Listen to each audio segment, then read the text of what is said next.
Hey, sportsmen students, if you tried to click on this video before now or the other video, it turns out I did the whole recording and didn't have the audio on. So it's just great. So anyways, here I am re-recording this with some audio. I'll tell you this, it's kind of awkward already to just talk to an iPad. Actually, you guys know that because you guys have been making videos. But to have to do it a second time now makes it even a little bit more awkward. Anyways, here we go. So we're talking today and really this week about arthrology and range of motion. So arthrology is the study of joints in the body. Joints where two or more bones come together. And then ranges of motion are different motion terms. And this is going to be the main focus of today. So just to give you some background, you don't need to take like a bunch of notes on this first part. I'll tell you when. But classification of joints. So joints are classified by how much body movement they can do. Joints or articulations are where two bones meet. So I'm going to go through the two main types of joints in the body.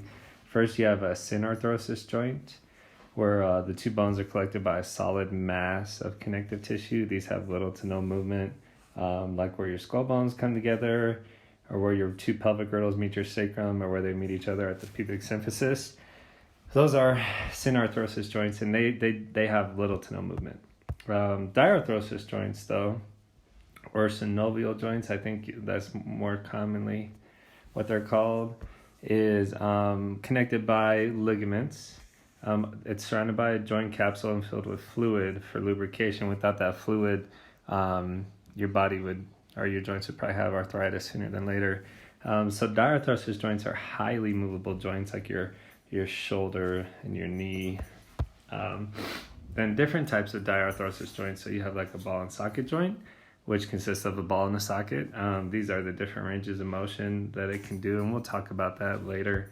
It's like your hip joint is a ball and socket joint, your shoulder is a ball and socket joint.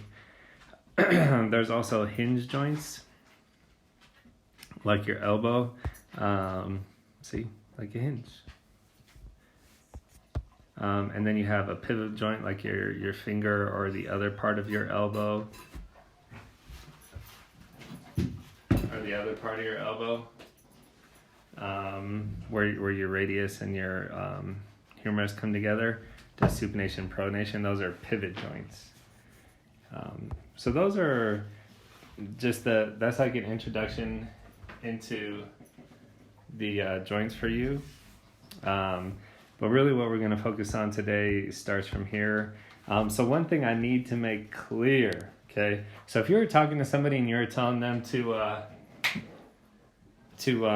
like show them your muscles or like have them show you their biceps, right? What would you tell them to do? You'd say flex, right?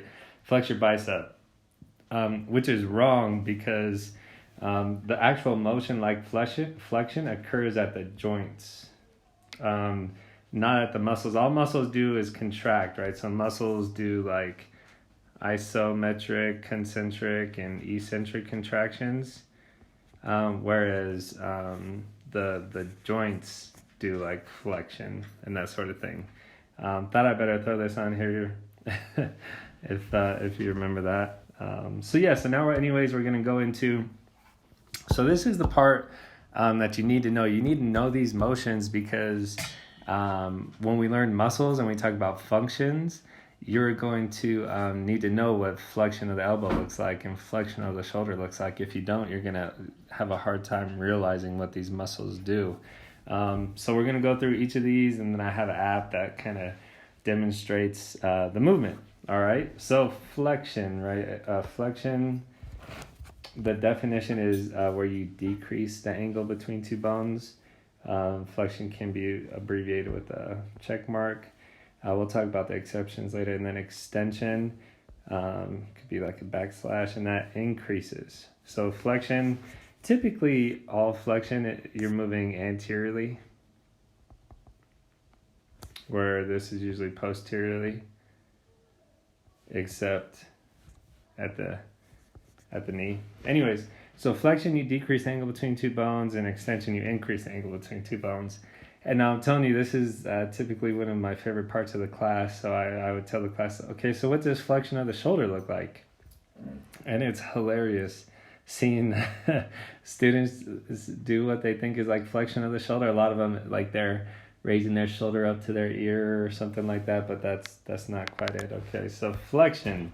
All right, so well, first we could do flexion at the neck. So this is what flexion of the neck looks like. Okay, so you just bring your chin to your chest. So that's flexion. You're decreasing the angle between two bones. Okay, shoulder flexion. Okay, so shoulder flexion. All right, let's see a lateral view of this here. All right, so there's the arm. Okay, so you're at like 180 degrees, and now you're shortening your angle, or your angle's getting smaller, right? But that's shoulder flexion. Okay, watch here. We could do it. All right, so there's shoulder flexion. The opposite of that is shoulder extension. I don't know why it zooms in so close. Okay, so there's extension of the shoulder. So there's neutral, going back to extension, and you're increasing that angle between two bones. Let's see. And the one that's kind of different is like the knee.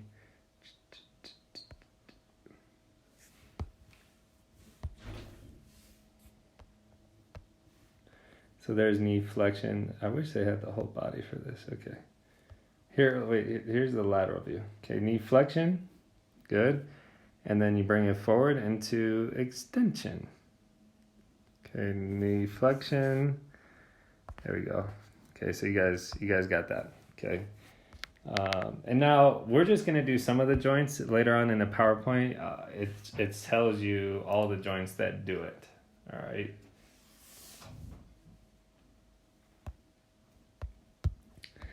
All right, so there's flexion and extension. Okay, yeah, exception. So we got plantar flexion and dorsiflexion. Okay, so these two happen only at the ankle. ANKLE. Okay, so plantar flexion is when you go up on your toes. So if this is your foot, plantar flexion is when you're down like that. Dorsiflexion is where you bring your ankle up. So if that's your ankle, then dorsiflexion is like that. Okay. I could show you these videos. Not that one. Dorsiflexion. Okay, dorsiflexion is when you bring your ankle up. Okay, back to neutral. And then dorsiflexion. Okay. Next is plantar flexion. So, I mean, if you think about it as far as like terminology, so plantar flexion, you're going towards the plantar surface of the foot. Dorsiflexion, you're going to the dorsal surface of the foot. Now we got abduction and adduction. Okay, abduction is like if something were to be abducted, it's taken away, so you move a body part away from the midline. Adduction is towards the midline, like you're adding it to the body. Okay, so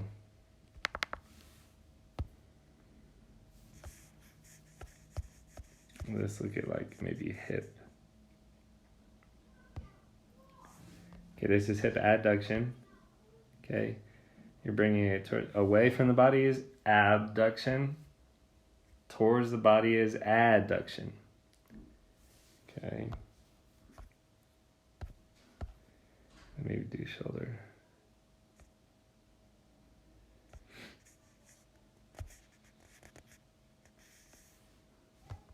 Okay, so here's the shoulder. I don't know why they do the body like. All right, so abduction, AB deduction away, and then AD deduction to the body. Okay. Now the next two terms sometimes people get confused with ab and adduction, but that's internal rotation and external rotation. So internal rotation, you're rotating something towards the midline of the body. External rotation is you're rotating away from the midline, towards and away from. Okay. Keyword here is rotation. That's how you tell the difference between ab and adduction and internal and external rotation. So if we look at the shoulder, let's look at that, the hip.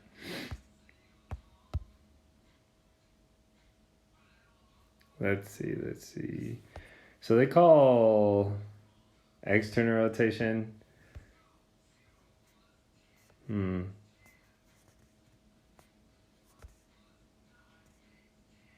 don't really like that. Let's see here. Not that one. So internal rotation and external. Wow.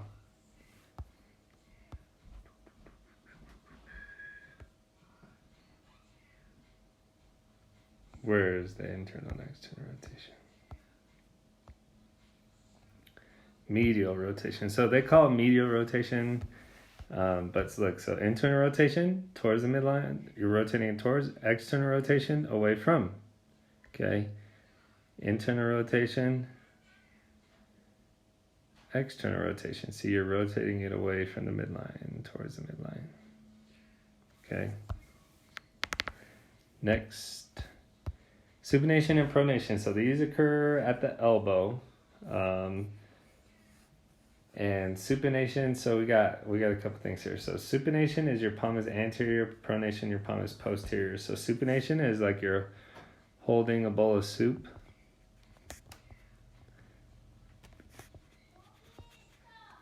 And then pronation is like you pour it out. Okay, so supination, your palm's anterior. Pronation is where your palm rotates posterior, like you're pouring it out. Okay, so pretty sure they have good videos of this one here.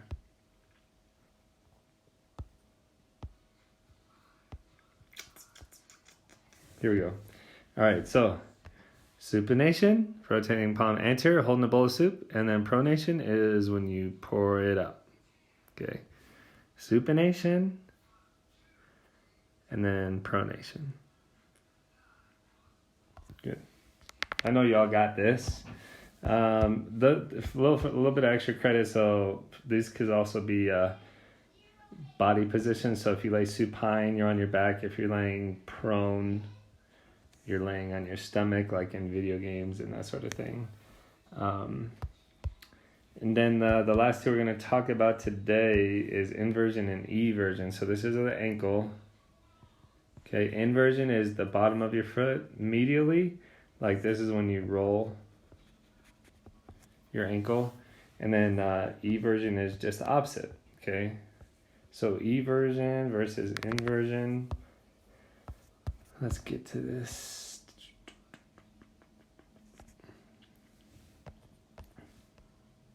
Okay, so like if you were to hurt your ankle, right? So neutral, here we are in neutral, and then this takes us into inversion. Okay, inversion, and then this is eversion. Inversion, bottom of the foot medially, eversion, the bottom of the foot laterally. All right, so those are the main range of motion terms. Okay, that's what we're going to build our base on, and that's what we're going to focus on this week. Hyper, like if you had like hyper flexion, it'd be too much, right? Hypo extension would be not enough. No such thing as being double jointed. If somebody, is if they say they're double jointed, they're just hyper mobile. Their joints, they can move a lot more than other people. And now, so look, I have a whole list of all the joints from the neck to the toes, and it has all the different motions you can do. Okay, so for example, we didn't really talk about these ones, but we'll talk about these because this is really the neck and the waist. They could do these motions. Okay, so lateral flexion would be like bringing your ear to your shoulder. Lateral flexion is bringing your ear to your shoulder. Circumduction is like when you roll. Like for your hips, it'd be like doing the hula hoop, right? Circumduction. And then rotation for like your neck is if you were shaking your head no, right? So that'd be rotation. All right. And so I'll let you guys go through these and kind of look. I think tomorrow I have a quizzes for you to do, and then Thursday I have a video for you to make, and I think that's about it. All right. I hope you enjoyed this. Sorry about the confusion with the first recording. Hope you're all doing well.